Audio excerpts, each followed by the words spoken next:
నమస్తే. Pawan Kalyan Andhra Pradesh deputy CM Pawan Kalyan కబ్జా చేసిన 10 ఎకరాల చెరువు భూమిలో ప్రస్తుతం మనం ఉన్నాం. కోడి చెరువు ఇదే, నా వెనకాల కనిపిస్తున్నదే ఈ కోడి చెరువు. ఈ కోడి చెరువు ప్రాంతంలో ఉన్న 10 ఎకరాల FTL ఫుల్ ట్యాంక్ లెవెల్ని పవన్ కళ్యాణ్ కబ్జా చేసిండు. చాలామంది అన్నారు ఇది కబ్జా ఎట్లయితుంది, కొనుక్కున్నాడు అని. కొంతమంది ఆయన వేరే వాళ్ళ దగ్గర నుంచి కొనుగోలు చేసిండు, ఇది సి పట్టా, ఏక్ ఫసల్ పట్టా, ఇట్లా రకరకాలుగా మాట్లాడే ప్రయత్నం చేసినారు. సి పట్టా, ఏక్ ఫసల్ పట్టా ఒకవేళ అది నిజమే అయితే అది పవన్ కళ్యాణ్ చేతిలోకి వచ్చే అవకాశమే లేదు. అయితే ఇక్కడ గ్రౌండ్ రియాలిటీ తెలుసుకోవడానికి నేను ఇక్కడికి రావడం జరిగింది. నాతో పాటు మొత్తం టీం అంతా వచ్చింది. చాలా క్లియర్గా ఇక్కడికి వచ్చిన తర్వాత కళ్ళకు గట్టినట్టు కనబడుతున్నది. గ్రామాల్లో ఉన్న ప్రతి ఒక్కరికి చెరువు ఆనవాళ్ళు ఎట్లుంటాయి అన్నది మనకు తెలుసు. మంచి నల్లటి ఒండ్రు నల్లరేగడి మట్టిలాగే మట్టి కనబడుతున్నది. ఎండాకాలం మనం ఆల్మోస్ట్ 40-44 డిగ్రీస్ టెంపరేచర్ ఉన్న ఈ సమయంలో మనం జూన్ నెలలోకి ఎంటర్ అయినాం. ఈ సమయంలో కూడా ఎన్ని ఉన్నాయో ఒకసారి చూడండి. ఎంత అద్భుతంగా ఈ చెరువులో కొంత పార్ట్ మనకు కనబడుతుంది చూడండి. మీరు ఇంకా తీక్షణంగా గమనిస్తే అక్కడ ఫెన్సింగ్ చూడండి. ఫెన్సింగ్కి ఆల్మోస్ట్ 4 ఫీట్ల ఎత్తు వరకు మీకు ఫెన్సింగ్ అంతా కూడా షేడ్ అయిపోయినది. అంటే అంత ఎత్తు వరకు నీళ్లు వచ్చిన సందర్భం కూడా ఉన్నది ఇక్కడ. అంటే ఆల్మోస్ట్ ఇదంతా నీళ్ళే. అయితే ఇక్కడ మట్టిని ఒకసారి గమనించండి ఎంత డౌన్ ఉన్నదో. మీరు ఆ పైకి వెళ్ళే కొద్దీ వీళ్ళు తెచ్చిన మట్టిని పోసి ఎంత హైట్ చేసిరు చూడండి ఆ ఏరియాని మొత్తం. సో అక్కడ ఆ పవన్ కళ్యాణ్కి సంబంధించిన ఒక చిన్న ఫామ్ లాంటిది సంథింగ్ ఏదో కట్టుకున్నాడు, చుట్టూ ఫెన్సింగ్ వేసిండు. ఇక్కడ నుంచి ఆ పైకి చూస్తుంటే ఎంత హైట్లో ఉంది చూడండి. తెచ్చిన మట్టిని ఇక్కడ నింపేసారు. అంటే ఆల్మోస్ట్ అక్కడి వరకు ఈ చెరువులో ఉండేటువంటి చెట్లు ఇవన్నీ మీది ఏం చెట్లు అంటారు వీటిని? ఈ చెరువులో ఉండేటువంటి ఈ చెట్లను ఒకసారి గమనించండి. గుర్రపటెక్క లాంటి ఈ చెట్లన్నీ కూడా మనకి ఇక్కడ కనబడతాయి. ఈ చెరువులో మనం ఉన్నాం. ఇది పవన్ కళ్యాణ్ కబ్జా చేయలేదు, ఇది నేను కొనుగోలు చేసిన, ఇది నా భూమి అంటే ఎవడి భూమి? ఇది తెలంగాణ జాతి సంపద. ఇది జన్వాడ గ్రామ ప్రజల భూమి. రికార్డ్స్ మేము బయటపెట్టినాం 2024లో ఫైనల్ నోటిఫికేషన్. ఇది చెరువు 706 సర్వే నెంబర్ అని. కాకపోతే మీకు అప్పటికే మీకు పట్టా అయి ఉన్నందు మీరు దొంగతనంగా పట్టా చేసుకోవడం వల్ల ఈ డాక్యుమెంట్స్లో 10 ఎకరాల భూమి 13 ఎకరాలు 706 సర్వే నెంబర్లో ఉంటే కొంత భూమి పట్టా కింద ఉన్నట్టుగా చూపిస్తున్నారు. ఇది అధికారుల చేత మీరు చేసినటువంటి తప్పిదం. కానీ ఇది ఏం చెప్తుంది? 706 సర్వే నెంబర్ వెరీ క్లియర్గా 706 సర్వే నెంబర్ చెరువు అని చెప్తున్నది. కానీ ఇది మాది భూమి, చెరువులో కూడా పట్టాలు ఉండొచ్చు. అంత డ్రామాలు ఇవన్నీ, అంత అవాస్తవాలు ఇవన్నీ. ఎక్కడి వరకు ఉంది చెరువు అంటే మీరు ఇక్కడ చూడండి. ఇక్కడ ఒక ఫెన్సింగ్ వేసినారు. అవతల ఎవడో మట్టి పోసిండు. అవతల ఎవడో మట్టి పోసిండు. ఆ అవతల వీళ్ళేమో యువతల ఫెన్సింగ్ వేసినారు. వీళ్ళదేమో ఈ 10 ఎకరాలకి యువతల ఫెన్సింగ్ వేసినారు. వాడు అవతల కూడా మట్టి పోసుకున్నాడు. మరి యువతల ఫెన్సింగ్ వరకే చెరువు ఉందా అంటే ఇక్కడి నుంచి మీరు చేస్తాం. ఇప్పుడు నేను లైవ్ లొకేషన్ పెట్టి అసలు ఈ లాంగిట్యూడ్ లాటిట్యూడ్ కనుక గమనిస్తే అక్కడి నుంచి ఇంకొక 30-40 మీటర్ల వరకు చెరువే ఉంది. ఏది ఇప్పుడు అధికారులు ఇచ్చినటువంటి రిపోర్ట్ ప్రకారంగా చూసినప్పుడు ఇక్కడ ఎవరెవరు సంతకాలు పెట్టినారు? తహసీల్దార్ సంతకం ఉంది, RDO సంతకం ఉంది, deputy executive engineer irrigation officer సంతకం ఉంది, ఎగ్జిక్యూటివ్ ఇంజనీర్ ఇరిగేషన్ ఆఫీసర్ సంతకం ఉంది, మండల్ సర్వేయర్ సంతకం ఉంది. ఇంతమంది సంతకాలు ఉన్నాయి ఇక్కడ. మరి ఇది చెరువు కాదు, ఇది ప్రైవేట్ భూమి. ఇప్పటిదాకా వచ్చి వాళ్ళు మాట్లాడుతున్న గొడవ పెట్టుకున్న వాళ్ళు వాళ్ళు ఏమంటున్నారు? ఇది ప్రైవేట్ చెరువు అంటున్నారు. ఎక్కడిది ప్రైవేట్ చెరువు? ఎక్కడ ప్రైవేట్ చెరువు? దాదాపు 26 ఎకరాల విస్తీర్ణంలో ఉన్నటువంటి ఒక అద్భుతమైన చెరువు ఇది. ఇప్పుడు మీరు ఇటు మోకిలా ఇటు సైడ్ వెళ్తే విల్లాలు పెద్ద ఎత్తున వచ్చినాయి.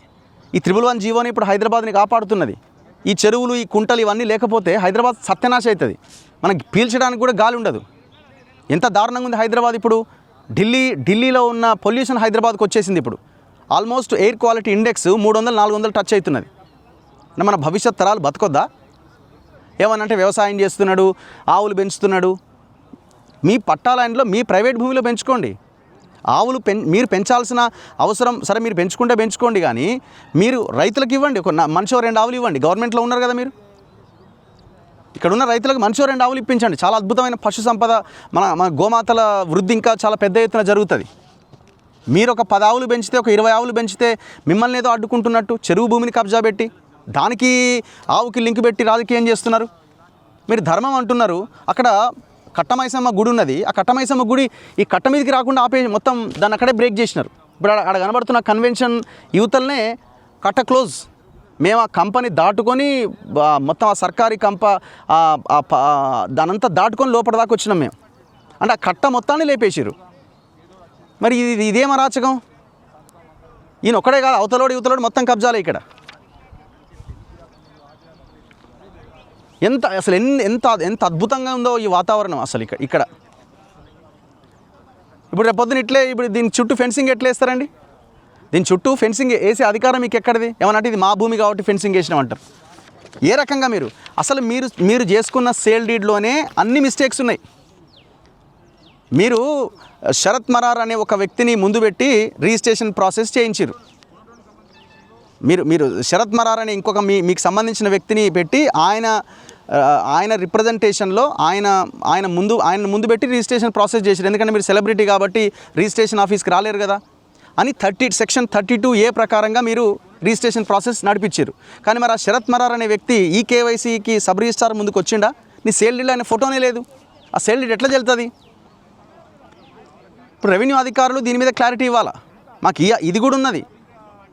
మీరు ఆ 10 ఎకరాల డాక్యుమెంట్ని సేల్ డీడ్ తీసుకెళ్ళి 10 ఎకరాలకు మ్యూటేషన్ చేయించాలి. 4 విడతలుగా మ్యూటేషన్ ఎందుకు చేయించినారంటే మీ దగ్గర ఆన్సర్ లేదు.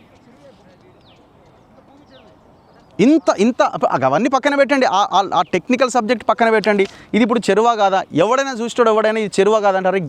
గింత మంచి చెరువుని కథం పట్టించరేమో అంటారు. ఒకవేళ అది సీ పట్టా అయినా ఇంకొకరికి బదిలీ చేయడానికి వీల్లేదు. రెండోది, అది ఒకవేళ సీ పట్టా అయినా మీరు వ్యవసాయం చేసినా ఇట్లా ఫెన్సింగ్ లేయడము, చెరువులోంచి నీళ్లు తోడుకొని మీ అవసరాలకు వాడుకోవడము, కొత్తగా మట్టి తెచ్చిపోయడము, ఇదంతా కూడా వాల్టా చట్టం ప్రకారం, ఇరిగేషన్ చట్టాల ప్రకారం క్రిమినల్ యాక్టివిటీ. మీరు మట్టి ఎత్తుకపోవడానికి వీల్లేదు, ఇందులోంచి కొత్త మట్టి తెచ్చి పోయడానికి వీల్లేదు. ఇది మీ ఇష్టం వచ్చినట్టు చేసుకుంటూ వెళ్ళిపోతారా? మేమంటున్నాం ఏంటంటే గవర్నమెంట్ ఇమీడియట్గా రెస్పాండ్ కావాలా.